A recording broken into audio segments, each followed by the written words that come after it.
ಹೊನ್ನಾವರ ಪಟ್ಟಣದ scent Thomas ಮೈದಾನದಲ್ಲಿ ಅದ್ದೂರಿಯಾಗಿ ಆರಂಭಗೊಂಡ ಹೊನ್ನಾವರ ಉತ್ಸವ ಸಿಂಚನ ಕಲೆ ಮತ್ತು ಸಾಂಸ್ಕೃತಿಕ ವೇದಿಕೆಯ ಆಶ್ರಯದಲ್ಲಿ ಹೊನ್ನಾವರ ಉತ್ಸವ ಸಮಿತಿಯ ನೇತೃತ್ವದಲ್ಲಿ 5 ದಿನಗಳ ಕಾಲ ನಡೆಯುವ ಹೊನ್ನಾವರ ಉತ್ಸವ ಬುಧವಾರ ಆರಂಭಗೊಂಡಿತು. ಮೊದಲ ದಿನದ ಕಾರ್ಯಕ್ರಮದ ಪ್ರಾಯೋಜಕತ್ವವನ್ನು ಜಯ ಕರ್ನಾಟಕ ಜನಪರ ವೇದಿಕೆ ವಹಿಸಿತ್ತು. ಹೊನ್ನಾವರ ಉತ್ಸವ ಉದ್ಘಾಟನೆಯನ್ನು ಡಿಎಫ್ಒ ಸಿಕೆ ಯೋಗೇಶ್ ದೀಪ ಬೆಳಗಿಸುವುದರ ಮೂಲಕ ಚಾಲನೆ ನೀಡಿದರು. ನಂತರ ಮಾತನಾಡಿ ಕಲೆ, ಸಂಸ್ಕೃತಿ, ಸಾಹಿತ್ಯ, ಕೃಷಿ, ಧಾರ್ಮಿಕ, ಆಧ್ಯಾತ್ಮಿಕ ಸೇರಿದಂತೆ ಹಲವು ಕ್ಷೇತ್ರದಲ್ಲಿ ಹಲವು ಸಾಧಕರಿದ್ದಾರೆ. ಪರಿಸರಕ್ಕೆ ಪೂರಕವಾಗಿರುವ ವಾತಾವರಣದಲ್ಲಿ ಜನಜೀವನ ನಡೆದಿದೆ. ನಮ್ಮ ಕಲೆ ಮತ್ತು ಸಂಸ್ಕೃತಿಯ ಬಗ್ಗೆ ನಾವು ತಿಳಿದುಕೊಳ್ಳಬೇಕು. ಪ್ರಾಕೃತಿಕ ಸೌಂದರ್ಯದಿಂದ ಹೊನ್ನಾವರದಲ್ಲಿ ಸಂಸ್ಕೃತಿಯನ್ನು ಬಿಂಬಿಸುವ ಕಾರ್ಯಕ್ರಮಗಳು ನಡೆಯುತ್ತಲೇ ಇರಬೇಕು. ಉತ್ಸವ ಸಮಿತಿಯ ಶ್ರಮದಿಂದ ಹಾಗೂ ಸಾರ್ವಜನಿಕರ ಸಹಕಾರದಿಂದ ಕಾರ್ಯಕ್ರಮ ಯಶಸ್ವಿಯಾಗಿ ನಡೆಯಲಿ ಎಂದರು. ರಾಣಿ ಚೆನ್ನಬೈರ ದೇವಿಯವರು ಈ ಒಂದು ಭಾಗದಲ್ಲಿ 16ನೇ ಶತಮಾನದಲ್ಲಿ ಸುಮಾರು 45 ವರ್ಷಗಳ ಕಾಲ ಹೆಚ್ಚು ಕಾಲ ಆಳ್ವಿಕೆಯನ್ನು ನಡೆಸಿ ಜನಗಳಿಗೆ ಸುಭಿಕ್ಷವಾದಂತಹ ಒಂದು ವಾತಾವರಣವನ್ನು ಸೃಷ್ಟಿಸಿ ಹೊನ್ನಾವರ ಯುರೋಪ್ ಖಂಡದಲ್ಲಿ ಒಂದು ವಿಶೇಷ ಸ್ಥಾನಮಾನವನ್ನು ಸಿಗಲಿಕ್ಕೆ ಶ್ರಮಿಸಿದ್ದವರು ರಾಣಿ ಚೆನ್ನಬೈರ ದೇವಿಯವರು. ನನಗೆ ಈ ಒಂದು ಭಾಗದಲ್ಲಿ ನನಗೆ ನನ್ನ ಸೇವೆಯ ಪ್ರಾರಂಭಿಕ ದಿನಗಳಲ್ಲಿ ಅವಕಾಶ ಸಿಕ್ಕಿದ್ದು ನಿಜವಾಗ್ಲೂ ದೇವರ ಆಶೀರ್ವಾದ ಅಂತ ನಾನು ಭಾವಿಸ್ತೀನಿ. ನಮಗೆ ಏನನ್ಸುತ್ತೆ ಅಂದರೆ, ನಮ್ಮ ಮನೆಯಲ್ಲಿ ಯಾವಾಗಲೂ ಇದ್ದು ನಮ್ಮ ಮನೆ ಪ್ರಾಮುಖ್ಯತೆ ಅಷ್ಟು ನಮಗೆ ಗೊತ್ತಾಗೋದಿಲ್ಲ. ಅದನ್ನು ನಾವು ಸಾಮಾನ್ಯವಾಗಿ ತಗೊಂಡ್ಬಿಡ್ತೀವಿ, ಅಂದರೆ ಗ್ರಾಂಟೆಡಾಗಿ ತಗೊಂಡ್ಬಿಡ್ತೀವಿ. ಅಂದರೆ ಅದರ ವೈಶಿಷ್ಟ್ಯತೆ ನಮಗೆ ಗೊತ್ತಾಗೋದಿಲ್ಲ. ಹೊರಗಡೆಯಿಂದ ಬಂದು ನೋಡಿದಾಗ, ಹೊರಗಡೆಯಿಂದ ಬಂದು ಅದನ್ನು ಅವಲೋಕಿಸಿದಾಗ, ಅನುಭವಿಸಿದಾಗ ಗೊತ್ತಾಗುತ್ತೆ ಇದರ ವಿಶೇಷತೆ ಏನು ಅಂತ. ನಿಜವಾಗ್ಲೂ ಹೊನ್ನಾವರ ಕೇವಲ ಕಲೆ ಸಂಸ್ಕೃತಿ ಅಷ್ಟೇ ಅಲ್ಲ, ಸಾಹಿತ್ಯ, ಶಿಕ್ಷಣ, ಧಾರ್ಮಿಕ ಶ್ರದ್ಧೆ, ಆಧ್ಯಾತ್ಮ ಮತ್ತು ಕೃಷಿ, ಹೀಗೆ ಹಲವಾರು ಕ್ಷೇತ್ರದಲ್ಲಿ ನೀವು ಆ ಒಂದು ತುಲನೆಯನ್ನು ಮಾಡಿದಾಗ ಹೊನ್ನಾವರ ಯಾವಾಗ್ಲೂ ಕೂಡ ಒಂದು ದೊಡ್ಡ ಸ್ಥಾನದಲ್ಲಿ ಕಾಣಿಸುತ್ತೆ. ನಿಜವಾಗ್ಲೂ ಕೂಡ ಈ ಜಾಗ ಯಾರೋ ದೇವರು ತನಗೆ ತುಂಬ ಅತ್ಯಂತ ಪ್ರಿಯವಾಗಿ ನನಗೆ ಇದು ಬೇಕು ಅನ್ನೋ ನನ್ನ ಒಂಥರ ಆ ಒಂದು ಸ್ವಾರ್ಥತೆ, ಅಂದರೆ ನನಗೆ ಬೇಕು ಅಂತ ಅಷ್ಟು ಖುಷಿಯಿಂದ ಸೃಷ್ಟಿಸಿರೋ ಅಂಥ ಜಾಗ ಅಂತ ಕಾಣಿಸುತ್ತೆ. ಖಂಡಿತವಾಗ್ಲೂ ಈ ಜಾಗ ಭಾಳ ಪ್ರಾಕೃತಿಕವಾಗಿ ನದಿ, ಬೆಟ್ಟ, ಗುಡ್ಡ ಮತ್ತು ತುಂಬ ಸ್ವಚ್ಛಂದದ ಅಂತಹ ತುಂಬ ದಟ್ಟವಾದ ಕಾಡುಗಳು, ಒಂದು ಕಡೆ ತುಂಬ ಶುಭ್ರವಾಗಿ ತಿಳಿನೀರಂತ ಕಾಣುವಂತಹ ಕರಾವಳಿ ಪ್ರದೇಶ. ಇಂಥ ಪ್ರದೇಶದಲ್ಲಿ ನೀವೆಲ್ಲರೂ ಹುಟ್ಟಿದ್ದೀರಾ. ನಿಮಗಿಂತ ಧನ್ಯರು ಬೇರೆ ಯಾರೂ ಇಲ್ಲ ಇಡೀ ಪ್ರಪಂಚದಲ್ಲಿ. ಹಿರಿಯ ಪತ್ರಕರ್ತ ಜೀವ ಭಟ್ ಮಾತನಾಡಿ, ಕಾಳುಮೆಣಸು ರಫ್ತು ಮಾಡುವ ಮೂಲಕ ಹೊನ್ನಾವರವನ್ನು ಸುದೀರ್ಘ ಕಾಲ ರಾಣಿ ಚೆನ್ನಬೈರ ದೇವಿ ಆಳ್ವಿಕೆ ನಡೆಸಿದ್ದಾಳೆ. ಅವಳ ಹೆಸರನ್ನು ಶಾಶ್ವತಗೊಳಿಸುವ ಉದ್ದೇಶದಿಂದ ಹೊನ್ನಾವರ ಉತ್ಸವ ವೇದಿಕೆಗೆ ಅವರ ಹೆಸರು ಇಡಲಾಗಿದೆ. ಹೊನ್ನಾವರದ ಸಂತೋಷಕ್ಕೆ ಹೊನ್ನಾವರ ಉತ್ಸವ ಮಿಡಿಯುತ್ತಿದೆ.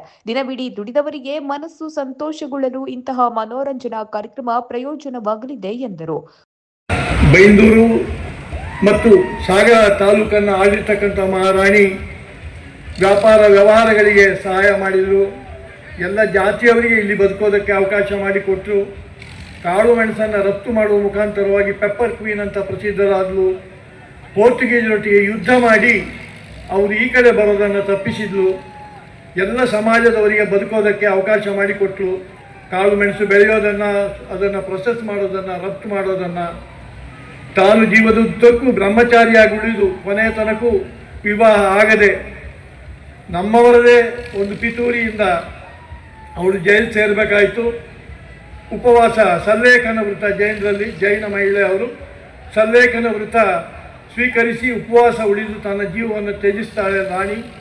ಈಗ ಮೊದಲು ಮಾತನಾಡಿದವರು ಹೇಳಿದಾಗೆ ಇಷ್ಟು ಸುದೀರ್ಘ ಕಾಲ ಈ ಪ್ರದೇಶಕ್ಕೆ ಸುಖ ಕೊಟ್ಟಂಥ ರಾಣಿಯ ಹೆಸರನ್ನು ಶಾಶ್ವತಗೊಳಿಸ್ತಕ್ಕಂಥ ಕೆಲಸ ಆಗಬೇಕಾಗಿದೆ. ಇವತ್ತು ಮಾನ್ಯ DF ಅವರಿದ್ದಾರೆ, ಅವರು ಎಲ್ಲ ರೀತಿ ಸಹಕಾರ ಕೊಟ್ಟಿದ್ದಾರೆ. ಪೂಜ್ಯ ಧರ್ಮಸ್ಥಳದ ವೀರೇಂದ್ರ ಹೆಗಡೆ ಅವರು 2 ಎಕರೆ ಜಾಗ ಕೇಳಿದ್ದಾರೆ. ಇಡೀ ಈ ಪ್ರದೇಶವನ್ನು ಆಳಿದ ರಾಣಿಯ ಸ್ಮಾರಕ ಮಾಡೋದಕ್ಕೆ 2 ಎಕರೆ ನಮಗೆ ಇನ್ನೂ ಮಂಜೂರಾಗಬೇಕಾಗಿದೆ. ಮಂಜೂರಾತಿಯ ನಿರೀಕ್ಷೆಯಲ್ಲಿದ್ದೇವೆ. ಧರ್ಮಸ್ಥಳದ ವೀರೇಂದ್ರ ಹೆಗಡೆ ಅವರು 10 ಕೋಟಿ ರೂಪಾಯಿಗಳ ಯೋಜನೆಯನ್ನು ಸಿದ್ಧ ಮಾಡಿ ಇಟ್ಕೊಂಡಿದ್ದಾರೆ. ಡಿಸೈನ್ ರೆಡಿಯಾಗಿದೆ, ಪ್ಲ್ಯಾನ್ ರೆಡಿಯಾಗಿದೆ, ಎಲ್ಲವೂ ಕೂಡ ರೆಡಿಯಾಗಿದೆ. ನಮ್ಮ ಸೈಡಿಂದ ಎಲ್ಲವೂ ಆಗಿದೆ. ಭೂಮಿ ಕೊಟ್ಟು ಕೂಡಲೇ ಕೆಲಸ ಮಾಡೋಣ ಅಂತಕ್ಕಂಥ ಮಾತನ್ನು ವೀರೇಂದ್ರ ಹೆಗಡೆ ಅವರು ಹೇಳಿದ್ದಾರೆ. ಆ ಕೆಲಸವನ್ನು ನಾವು ನೀವೆಲ್ಲ ಸೇರಿ ಇಲ್ಲಿದ್ದೀರಾ, ಜಯ ಕರ್ನಾಟಕದ ಯುವಕರಿದ್ದೀರಾ, ನಾವೆಲ್ಲ ಸೇರಿ ಸರ್ಕಾರದ ಮೇಲೆ ಒತ್ತಡ ಹೇರಬೇಕಾಗಿದೆ. ಮಾನ್ಯ ಸಚಿವ ಮಂಕಾಳ ವೈದ್ಯರ ಮೇಲೆ, ಶಾಸಕರುಗಳ ಮೇಲೆ, ಹಾಗೆ ಇಲ್ಲಿ ಬರ್ತಕ್ಕಂಥ ಎಲ್ಲ ಗಣ್ಯ ಮಂತ್ರಿಗಳು ಬರಲಿಕ್ಕಿದ್ದಾರೆ ಈ ಕಾರ್ಯಕ್ರಮಕ್ಕೆ.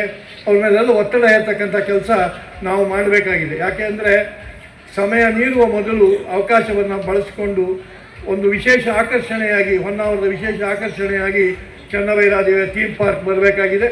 ಅದಕ್ಕೆ ತಮ್ಮೆಲ್ಲರ ಸಹಕಾರ ಬೇಕು ಅಂತ ನಾನು ಕೇಳ್ಕೊಳ್ತಾ ಇದ್ದಾರೆ. ಉತ್ಸವ ಸಮಿತಿ ಗೌರವಾಧ್ಯಕ್ಷ ಮಂಜುನಾಥ್ ಎಲ್ ನಾಯ್ಕ್ ಮಾತನಾಡಿ, ಈ ಭಾಗದ ಜನರಿಗೆ ಮನೋರಂಜನೆಯ ಜೊತೆಗೆ ಸ್ಥಳೀಯ ಪ್ರತಿಭೆ ಗುರುತಿಸಿ ಪ್ರೋತ್ಸಾಹಿಸಿದಾಗ ರಾಜ್ಯ, ರಾಷ್ಟ್ರ ಮಟ್ಟದಲ್ಲಿ ಸಾಧನೆ ಸಾಧ್ಯವಿದೆ. ಅದನ್ನು ಮನಗಂಡು ಉತ್ಸವ ಹಮ್ಮಿಕೊಂಡಿದ್ದು, ಕಳೆದ ಬಾರಿಯಂತೆ ಈ ಬಾರಿಯೂ ಜನರ ಮೆಚ್ಚುಗೆ ಗಳಿಸುವ ವಿಶ್ವಾಸ ಇದೆ ಎಂದರು. ಇಂಥ ಕಾರ್ಯಕ್ರಮಗಳನ್ನು ನಾವು ಯಾಕೆ ಹಮ್ಮಿಕೊಂಡಿದ್ದೀವಿ ಅಂತ ಹೇಳಿದ್ರೆ, ಈ ಭಾಗದ ಜನರಿಗೆ ಒಂದು ಮನರಂಜನೆ ಮತ್ತು ಯಾರೋ ಅಧಿಕಾರಿಗಳಾಗಲಿ ಅಥವಾ ಸಚಿವರಾಗಲಿ ಬಂದಾಗ ಏನು ಈ ಭಾಗದ ಬೇಡಿಕೆಗಳಿದೆಯಲ್ಲ ಅದನ್ನು ಈಡೇರಿಸುವುದಕ್ಕೂ ನಮಗೆ ಚರ್ಚೆ ಮಾಡಲಿಕ್ಕೆ ಒಂದು ಅವಕಾಶ ಆಗ್ತದೆ. ಅದೇ ರೀತಿಯಲ್ಲಿ ನಮ್ಮ ಭಾಗದ ಕೆಲವು ಪ್ರತಿಭೆಗಳಿರ್ತಾರೆ. ಇಂಥ ಒಂದು ದೊಡ್ಡ ವೇದಿಕೆಯಲ್ಲಿ ಅವರಿಗೆ ಅವಕಾಶ ಕೊಟ್ಟರೆ ಮುಂದೆ ರಾಜ್ಯ, ರಾಷ್ಟ್ರ ಮಟ್ಟದಲ್ಲೂ ಸಹ ಅವರು ಬೆಳಗುವಂಥವರು ಆಗ್ತಾರೆ. ಹಾಗಾಗಿ ಎಲ್ಲ ಹೊನ್ನಾವರ ಜನತೆಯ ಆಶೀರ್ವಾದ ಮತ್ತು ಈ ಸಮಿತಿಯ ಎಲ್ಲ ಸಹಕಾರ, ಇದರಿಂದ ಇದು ಯಶಸ್ವಿ ಆಗಲಿಕ್ಕೆ ಕಾರಣ ಆಗ್ತದೆ. ಕೇವಲ ಮಂಜುನಾಥ್ ನಾಯ್ಕ ಆಗಲಿ ಅಥವಾ ವಿನಾಯಕ್ ಶೆಟ್ಟರಾಗಲಿ, ಶ್ರೀರಾಮ್ ಜಾದೂಗಾರ್ ಆಗಲಿ, ಇವರಿಂದನೇ ಇದು ಸಾಧ್ಯ ಅಂತ ಹೇಳಲ್ಲ. ಆದರೆ ಪ್ರಾಸ್ತಾವಿಕವಾಗಿ ಮಾತನಾಡಬೇಕಾದ್ರೆ ನಮ್ಮೆಲ್ಲ ಹೆಸರು ತಗೊಂಡ್ರು ಇರಲಿ.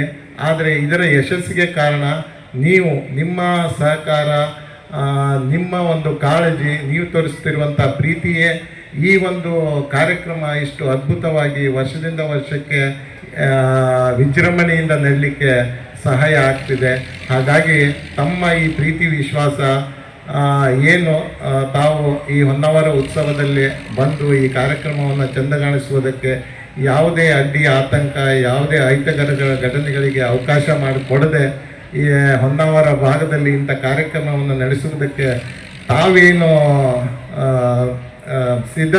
ನಮ್ಮೊಂದಿಗೆ ಇದ್ದಿರಲ್ಲ, ಅದು ನಮಗೆ ಭಾಳ ಅದ್ಭುತವಾದಂಥ ಕ್ಷಣ. ಹಾಗಾಗಿ ನಾನು ಇಲ್ಲಿಯ ಹೊನ್ನಾವರ ಜನತೆಯ ಎಲ್ಲ ನನ್ನ ಆತ್ಮೀಯ ಬಂಧುಗಳಿಗೆ ನಮಸ್ಕರಿಸುತ್ತಾ, ಮತ್ತು ನಿಮ್ಮ ಪ್ರೀತಿ ವಿಶ್ವಾಸ ಇಂಥ ಕಾರ್ಯಕ್ರಮಗಳನ್ನು ನಡೆಸುವವರ ಮೇಲೆ ಇರಲಿ ಅಂತ ಹೇಳಿ ತಮ್ಮಲ್ಲಿ ವಿನಂತಿಸ್ತಾ ಎಲ್ಲರಿಗೂ ಒಳ್ಳೆಯದಾಗಲಿ ಅಂತ ಹೇಳಿ ನನ್ನ ಮಾತನ್ನು ಮುಗಿಸ್ತೇನೆ. ನಮಸ್ತೆ. ಜಿಲ್ಲಾ ಪಂಚಾಯತ್ ಮಾಜಿ ಸದಸ್ಯ ಶಿವಾನಂದ ಹೆಗಡೆ ಕಡ್ತೋಕ, ಸಂಘಟಕರಾದ ವಿನಾಯಕ್ ಶೆಟ್ಟಿ, ಸಂದೇಶ್ ಶೆಟ್ಟಿ, ಶ್ರೀರಾಮ್ ಜಾದೂಗಾರ್, ಜಯ ಕರ್ನಾಟಕ ಜನಪರ ವೇದಿಕೆ ಜಿಲ್ಲಾಧ್ಯಕ್ಷ ಪ್ರದೀಪ್ ಶೆಟ್ಟಿ, ಬ್ಲಾಕ್ ಕಾಂಗ್ರೆಸ್ ಸಮಿತಿ ಅಧ್ಯಕ್ಷ ಮಹೇಶ್ ನಾಯ್ಕ್, ಶಿವರಾಜ್ ಮೇಸ್ತಾ, ಉಮೇಶ್ ಮೇಸ್ತಾ, ಆರ್ಎನ್ ಭಟ್, ಕೃಷ್ಣ ಹರಿಜನ್, ಗೋವಿಂದ್ ಗೌಡ, ಸಂಜಾನ್ ರೋಡ್ರಿಗೀಸ್ ಇದ್ದರು. ಸಂಘಟಕ ಕೃಷ್ಣಾನಂದ್ ಭಟ್ ಸ್ವಾಗತಿಸಿದರು. ಜಯ ಕರ್ನಾಟಕ ವೇದಿಕೆ ಅಧ್ಯಕ್ಷ ಆರ್ಕೆ ಮೇಸ್ತಾ ಮತ್ತು ಶರಣಪ್ಪ ಪ್ರಾಸ್ತಾವಿಕ ಮಾತನಾಡಿದರು. ನಂತರ ಮನರಂಜನೆ ಕಾರ್ಯಕ್ರಮ ನಡೆಯಿತು.